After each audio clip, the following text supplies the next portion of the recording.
Whiskey Blanche's 1907 La Marseillaise? I've heard of it, and I also checked out Abel Gantz's Napoleon. They're both. Because that's the first sync sound movie I've ever seen, actually. The French were doing a lot of weird stuff with sync sound. That's what I was playing my class earlier today. There was sync sound even in the late 1890s. They did some World's Fairs at 1900 in Paris that had some really interesting synchronized sound stuff. And there were early attempts to have phonographs and all sorts of weird synchronized stuff. But usually the level of production at that time, they couldn't, and the things would break or the electricity would falter. So there was definitely some kinds of synchronized sound earlier than Al Jolson's the jazz singer. Do you know that was the film that really popularized sound? But the French were actually ahead of a lot of. I think you should give you a copy of that. I got it on an email, and it's out of it's public domain. So actually, in terms of French theory, I'd love to see you work with La Marseillaise. 1907. Well, the French also had the first film to have a very specific score, the assassination of the Duc de Guise in 1908. It was Camille Saint-Saëns, who was a composer who literally note for note, scene for scene, synchronized things that for me I would just organize in Final Cut and just line them up. But for a composer in that time, they had to literally watch every scene and notate by hand if the character's running, the violins and everything should be playing this. And, it's a very time-intensive thing. For a 2 or 3 hour epic film, the soundtrack would take weeks, and they'd have rehearsals, and the costs were exorbitant. So that's why it was cost prohibitive. But as things got cheaper, and it got cheaper to make high-quality films that people would pay a little bit more to see, that's when you had the Hollywood system really kick in, and America began to take a lot more from France. America is a net importer of culture on a lot of levels. The French were pretty far ahead. I mean, Méliès's techniques of editing were just stunning. Same with a whole bunch of what was going on with French theater, and just America was behind. But we're good copiers, like the Japanese. There was a couple questions. Just a quick question, because I was thinking about it. Are you ever concerned that a mixing culture could become the norm, and therefore it becomes standardized? Because you mentioned standardization. And I think about this in philosophy also, the whole movement toward dissemination and thinking of, becoming as compared to being, and all this kind of transient movement orientation. To a certain degree, I become somewhat weary at times that it almost can fall into a type of unification, or it can become a standardization. I'd like to know what you think. Well, philosophy, especially in Western Europe, really has a lot of baggage from the idea of rationalism. I think that really fucked things up on certain levels. Where there's Immanuel Kant and Hegel's ideas of dialectical progress of history, or certain other stuff with Heidegger's idea of the world picture and so on. Those are interesting to me, but I majored in philosophy. I did my senior thesis on Ludwig Feuerbach and the idea of sort of post-rationalism in Europe. But it was totally useless. But I like philosophy. Sorry.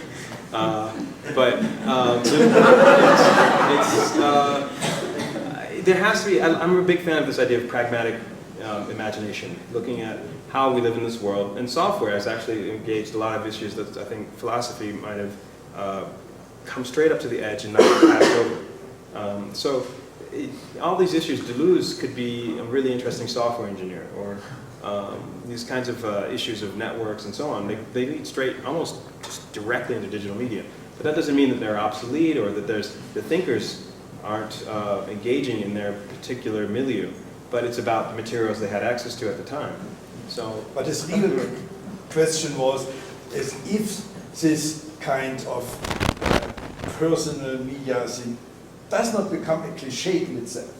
But everything's a cliché. But cliché means that you have to start being self-critical against Paul. That's exactly the point. And that's why you need thinking and philosophers to have somebody to criticize you and not just being so happy with all the new mixes and games you are engaging in. Okay, no, I get it. What I'm saying is everything is derived from something else. Nothing is quote-unquote original. It is. No, seriously. I'd be happy to debate everyone. Your pain is singular. you know. It's not that you can say, okay, the other people are also having pain. No, You everyone have has really pain. pain or joy. It's very singular in that. I don't think you can really say, okay, that's a mix, like it's just an orgasm, like anything else. There might be sometimes a difference. But okay, but once it reaches enough of a threshold that most people are using it as a communication mechanism, that means that they have the idea. Communicate, yes. Yeah, communication implies there's a shared vocabulary that enough people have, or enough people are using the same software, that makes it become a cliche. And that is the reason why philosophers like Levinas said we have to stop the communication. Yeah, but we have to find the silence, to shut up, to say, sure, let's go home. But that's death. All I can say is, just in response to the philosophy issue, I don't think that standardization is negative in some aspects. And what it implies is that most people are going to celebrate and use that as a very utilitarian basis for a better life. I mean, if we all have good roads or shoes, that's fine. But at the same time, does that mean it's a more creative aspect? If everyone has access to Pro Tools or to Photoshop, does that make art better? No, you know. So what you have to do is try and figure out what makes. I know hardcore software geeks. I have friends in all sorts of different scenes. But if everybody is into that trend or that style or that situation, does that make it more interesting? I remember when there's a very famous movie, Blade Runner, you know, where they had most of the main characters were like in moving packs, like they had a punk rock group that was all dressed the same, or they had these weird like guys who were stealing car tires and stuff. But it was a very funny movie because it did a spoof on the 70s counterculture and made them into these really standardized. Do you ever see Blade Runner? It's one of my favorite films.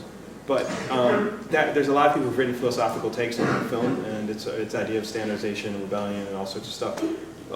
But definitely there's a lot of room for nuance right now, and I think that's what artists, I'm hoping at least over the next couple of years, will be able to catch up with the tools, because the tools right now are a little bit, I think at least ahead. The art world, you go to video shows, you go to a lot of stuff, and just... because they are not tools, and not there for you to take it and do something with it.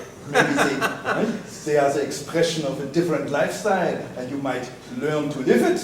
What? Do I want to live in Google? No. I mean, I don't care if you want to Google, because Google is just very superficial description. But it's very useful. Something happened, yeah, it's right.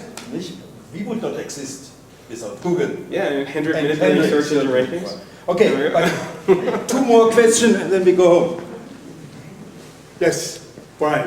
I don't think you can maybe take some of this extension of the last 2 questions, but if you just maybe talk a little bit about your relationship between your own identity, which as an American, as maybe an outsider artist, inherently as a DJ, as a black man, as whatever else you identify with, the relationship between that and you as a brand, you as your notoriety, which helps EGS, and gets you in certain doors, and lets you have access to certain productive capabilities and whatnot. Do you struggle with that? Does it hurt your ability to be an outsider? Yeah, I mean, it's funny thing is, I would say yes to everything you said, but it's a paradox. The funny thing is, I first found out about EGS is that I did a Google search and I saw my name popping up with this place, egs.edu, and I was like, wait a second. But it was funny because they had created a kind of a virtual space on the website that led searches to, good old Hendrik, that led searches to EGS. If you search for DJ Spooky, it was one of the #1 rankings for DJ Spooky. And so I was so I was like, okay, that's intriguing. And I actually found it charming and kind of funny. And so we ended up having this kind of it's very amicable. I really enjoy the contrariness of Wolfgang and Hendrik. It's very German, right? But being a black American dealing with digital media, yeah, there's always paradoxes. There is, to me at least, a very subtle American apartheid going on. That's actually probably not so subtle. But if you look at the Bush administration as the kind of tip of the iceberg, he has the most diverse administration in American history. He's had 2 black secretaries of state. He has an Asian secretary of labor. His dad appointed Clarence Thomas, who's a nightmare. You know, the Bushes, they like multiculturalism, but it doesn't matter if it's a black right-wing lunatic or a white right-wing lunatic. there's new kinds of ethnic discussion going on with this kind of strange hybridity, because I don't agree with Condi Rice or Colin Powell or Clarence Thomas, but they're black, and I'm a left-wing liberal with a capital L, and I believe in women's choice and a functioning nation state that doesn't have a corrupt lunatic running it, other kinds of things. But that means that right now, I feel very alienated from normal America. Like, my America is pretty much New York, Chicago, LA, San Francisco, certain parts of Atlanta, certain parts of Austin, and certain parts of, but the rest of the country might as well, be just kind of like a Burger King stop or something. But I love America. I think it's got some very interesting things to offer. We are a truly multicultural society that Europeans don't know about yet. But what I'm very interested in, if the Switzerland just had a big citizen vote recently. Talk European, I'm American. I live longer in New York City than you are, my guy. Do you like New York versus Berlin? Sure. Berlin, I love Berlin right now. Berlin is the capital of Europe. I definitely think it's great stuff going on in Berlin. It's boring compared to... But yeah, it's boring. New York has better food. But it's like, anyway, to make a long story short, I agree with some of the stuff, but it's hard to say the definitions of the 20th century are still defining. Like, you go to the European Union, Berlin, half of the people are from Poland and London and New York, for example, and they're all working behind the counter. You go to get a food in London, and it's a Czech who doesn't speak English or something. And the European Union scrambled up Europe in a way, too, that America, we still are just beginning to realize it can be Spanish and be working in, I don't know, Sweden, or Swedish working in, it's the European Union is mixing themselves up in the same way that America we already dealt with that. So I think you'll probably see a lot of strange, like in London and in a couple of places there was weird anti-immigrant stuff against Eastern Europeans recently, and protests about Czechs or people like or Albanian gangs in Italy.